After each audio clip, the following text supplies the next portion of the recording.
क्या आप जानते हैं, दैत्य हिरण्याक्ष ने जब पृथ्वी को ले जाकर समुद्र में छिपा दिया, तब किसने पृथ्वी को बचाकर वापस अपना स्थान पर स्थापित किया था? तो चलिए आज हम आपको ये बताएंगे। नमस्कार, स्वागत है आपका ज्ञान गंगा चैनल पर। यहाँ हर वीडियो के साथ हम आपको नई नई जानकारी और ज्ञान की गहरी बातें बताते हैं। तो हमारे साथ जुड़े रहने के लिए चैनल को सब्सक्राइब करना न भूले। तो चलिए शुरू करते हैं। पुरातन समय में दैत्य हिरण्याक्ष ने जब पृथ्वी को ले जाकर समुद्र में छिपा दिया, तब ब्रह्मा की नाक से भगवान विष्णु वराह रूप में प्रकट हुए थे और भगवान वराह ने रसातल धरती को समुद्र के ऊपर स्थापित किया था। पुराणों के मुताबिक जब पृथ्वी पर पापियों की वजह से दुख और पाप अधिक बढ़ जाता है, तब भगवान विष्णु अलग अलग रूप धारण करके पृथ्वी का कल्याण और धर्म का पुनः स्थापना करते हैं। पौराणिक कथाओं के मुताबिक सृष्टि के पालनहार कहे जाने वाले श्री हरि क्षीर सागर में निवास करते हैं। हिंदू धर्म ग्रंथों के अनुसार भाद्रपद मास के शुक्ल पक्ष की तृतीया तिथि को वराह जयंती का पर्व मनाया जाता है। भगवान विष्णु ने इस दिन वराह अवतार लेकर हिरण्याक्ष नामक दैत्य का वध किया था। वराह जयंती के अवसर पर भक्त भगवान विष्णु का भजन कीर्तन, उपवास एवं व्रत इत्यादि का पालन करते हैं और सुख समृद्धि की कामना करते हैं। भगवान विष्णु ने कई अवतार लिए हैं। पहले मत्स्य और कश्यप के बाद तीसरा अवतार है वराह यानी शुकर। इस अवतार के माध्यम से मानव शरीर के साथ परमात्मा का पहला कदम धरती पर पड़ा। मुख शुकर का था, लेकिन शरीर इंसानी था। उस समय हिरण्याक्ष नामक दैत्य ने अपनी शक्ति से स्वर्ग पर कब्जा कर पूरी पृथ्वी को अपने अधीन कर लिया था। क्या आप जानते हैं हिरण्याक्ष का अर्थ क्या है? हिरण्याक्ष का अर्थ है हिरण्य मतलब स्वर्ण और अक्ष मतलब आंखें। जिसकी आंखें दूसरे के धन पर लगी रहती हों, वो हिरण्याक्ष है। हिरण्याक्ष के विषय में जानने से पहले हिरण्याक्ष के जन्म के रहस्य को समझते हैं। वे क्यों और कैसे जन्म हुआ था, उसके माता पिता कौन थे, ये बात आज हम आपको बताते हैं।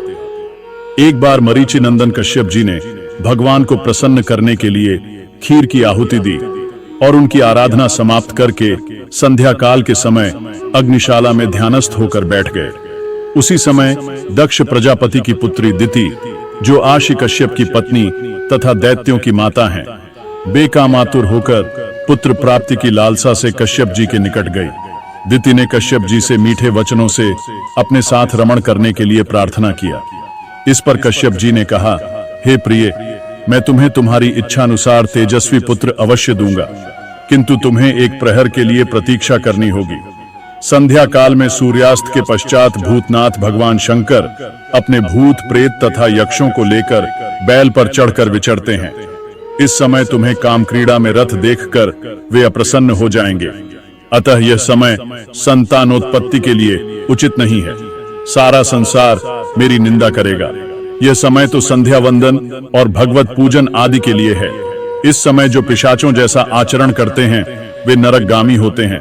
पति के इस प्रकार समझाने पर भी उसे कुछ भी समझ में न आया और उस कामातुर दिति ने निर्लज्ज भाव से कश्यप जी के वस्त्र पकड़ लिए। इस पर कश्यप जी ने दैव इच्छा को प्रबल समझकर देव को नमस्कार किया और दिति की इच्छा पूर्ण की और उसके बाद शुद्ध जल से स्नान करके सनातन ब्रह्मरूप गायत्री का जप करने लगे। दिति ने गर्भ धारण करके कश्यप जी से प्रार्थना की, हे आर्यपुत्र, भगवान भूतनाथ मेरे अपराध को क्षमा करें और मेरा यह गर्भ नष्ट न करें। उनका स्वभाव बड़ा उग्र है, किंतु वे अपने भक्तों की सदा रक्षा करते हैं। वे मेरे बहनोई हैं, मैं उन्हें नमस्कार करती हूँ। कश्यप जब संध्या वंदन आदि से निवृत्त हुए, तो उन्होंने अपनी पत्नी को अपनी संतान के हित के लिए प्रार्थना करते हुए और थर थर कांपती हुई देखा, तो वे बोले, हे दिति, तुमने मेरी बात नहीं मानी। तुम्हारा चित्त काम वासना में लिप्त था। तुमने असमय में भोग किया है। तुम्हारे कोख से महाभयंकर अमंगलकारी 2 अधम पुत्र उत्पन्न होंगे। संपूर्ण लोकों के निरपराध प्राणियों को अपने अत्याचारों से कष्ट देंगे, धर्म का नाश करेंगे, साधु और स्त्रियों को सताएंगे। उनके पापों का घड़ा भर जाने पर भगवान कुपित होकर उनका वध करेंगे। दिति ने कहा, हे भगवान, मेरी भी यही इच्छा है कि मेरे पुत्रों का वध भगवान के हाथ से ही हो, ब्राह्मण के शाप से न हो, क्योंकि ब्राह्मण के शाप के द्वारा प्राणी नरक में जाकर जन्म धारण करता है। तब कश्यप जी बोले, हे देवी, तुम्हें अपने कर्म का अति पश्चाताप है, इसलिए तुम्हारा नाती भगवान का बहुत बड़ा भक्त होगा और तुम्हारे यश को उज्जवल करेगा। वह बालक साधुजनों की सेवा करेगा और काल को जीतकर भगवान का पार्षद बनेगा। इसी प्रकार हिरण्याक्ष तथा हिरण्यकशिपु का जन्म हुआ। पुरातन समय में दैत्य हिरण्याक्ष ने जब पृथ्वी को ले जाकर समुद्र में छिपा दिया, तब ब्रह्मा की नाक से भगवान विष्णु वराह रूप में प्रकट हुए। भगवान विष्णु के इस रूप को देखकर सभी देवताओं व आर्षि मुनियों ने उनकी स्तुति की। सबके आग्रह पर भगवान वराह ने पृथ्वी को ढूंढना प्रारंभ किया।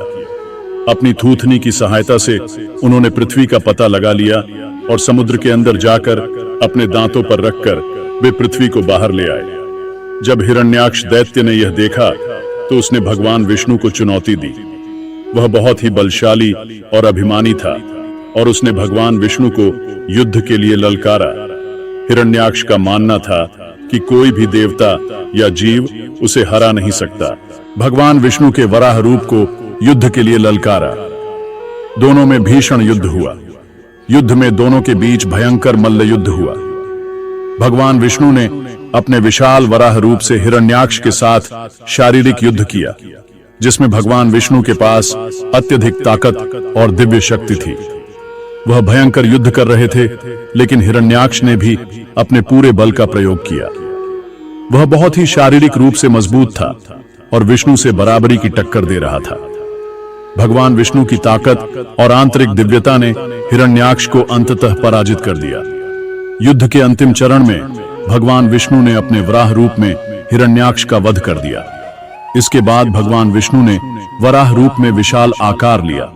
उनका शरीर इतना बड़ा और शक्तिशाली था कि वह समुद्र में एक साथ पृथ्वी को उठाने में सक्षम थे। उनके मुंह से एक भयंकर गर्जना निकली और पृथ्वी को समुद्र से बाहर उठा के उसे पुनः अपनी स्थान पर स्थापित किया, जिससे पृथ्वीवासियों और देवताओं को राहत मिली। इसके पश्चात भगवान वराह अंतर्धान हो गए। पौराणिक कथाओं के मुताबिक भगवान विष्णु ने वराह अवतार में पृथ्वी को भवसागर नाम के समुद्र से निकाला था। भवसागर को ब्रह्मांडीय महासागर या खगोलीय नदी भी कहा जाता है। अगर आपको हमारी बातें अच्छी लगी तो कृपया हमारे चैनल को लाइक सब्सक्राइब करना न भूलें। मिलते ही अगले वीडियो में।